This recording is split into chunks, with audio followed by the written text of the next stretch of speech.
Ahojte, dneska robíme bublaninu. Je to extrémne jednoduchý recept. Zvládal by ho aj náš papagaj Cory. No, ak by sa mu chcelo, budeme potrebovať 8 surovín. A ešte niečo, nebudete potrebovať žiadnu váhu ani odmerky, iba nôž a dobrú náladu. Tak môžeme začať. Tento recept budeme odmeriavať v hrnčekoch. Budeme potrebovať 1 hrnček mlieka, 1 hrnček cukru, 2 hrnčeky polohrubej múky, 2 jablka, 2 vajíčka, kypriaci prášok, vanilkový cukor a pol hrnčeka oleja.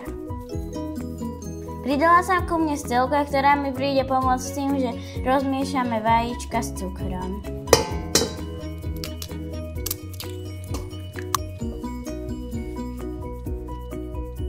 Tak a teraz to dáme rozmiešať.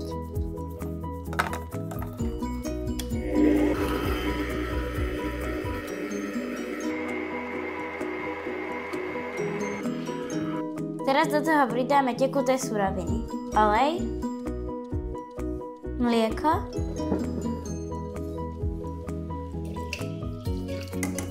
a teraz to ešte trochu premiešame a potom pridáme ostatné suroviny.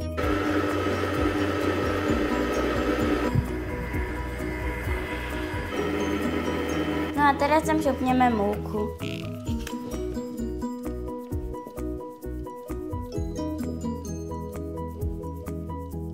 A na záver ešte kypriaci prášok a vanilkový cukor.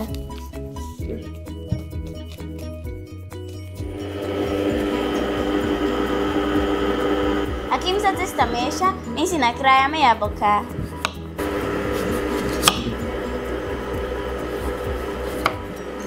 A stelka medzi tým vymastí remosku, keďže koláč v nej budeme piecť.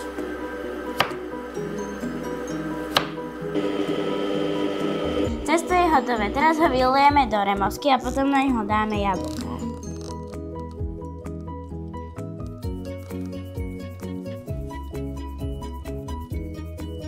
A teraz posledný krok, nasypeme tam jablká.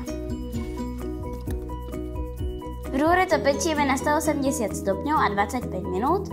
A v remoske, dokým sa to neupečie.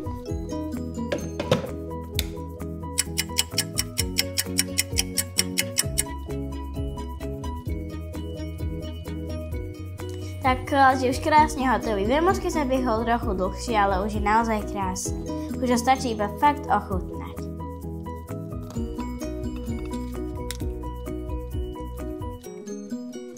No, to je naozaj vynikajúci koláč. Toto keď si urobíte doma, tak budete mať celé po obede, alebo kedy si to spravíte veselé. Dobrú chuť. A majte sa sladko.